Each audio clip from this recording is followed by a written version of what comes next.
From the Newstalk ZB newsroom, this is Newsfix. In this update, Donald Trump is giving himself a fortnight to decide if America will join Israel in their attack on Iran. The US president reckons there's a good chance of talks between himself and the Iranian regime.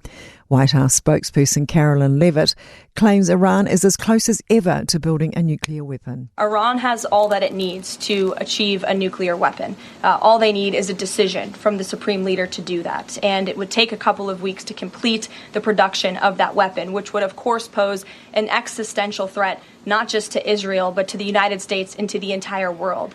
Meantime, Australia has suspended operations at its embassy in Tehran, with staff being directed to leave.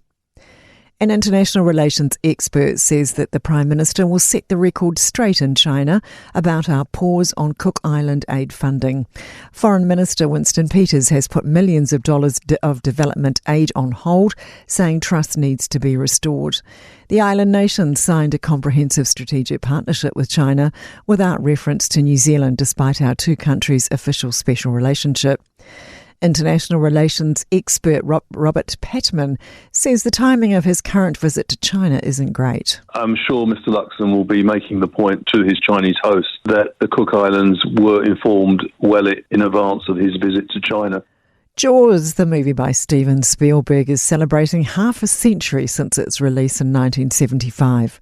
Composition lecturer Alison Cole from Sydney University says the soundtrack was a huge part of the movie's success. Also because of the simplicity of the motif. It's just two notes, and I'm going to actually sing it right now.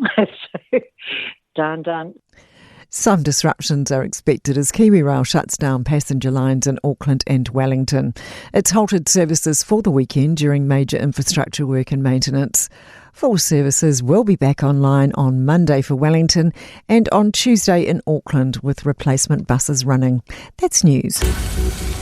In sport, to football's Club World Cup in Atlanta. Lionel Messi! Bang! It's marvellous! It's magical! It's Messi! Lionel Messi has produced a trademark goal via a free kick to steer Inter Miami to a 2-1 victory over Porto.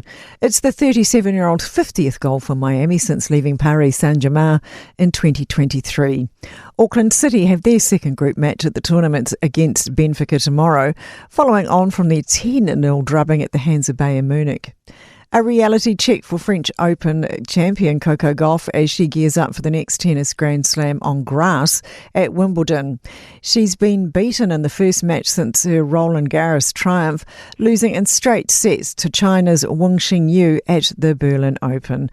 That's sport. I'm Sandy Hodge. For more news, listen to Newstalk ZB live on iHeartRadio.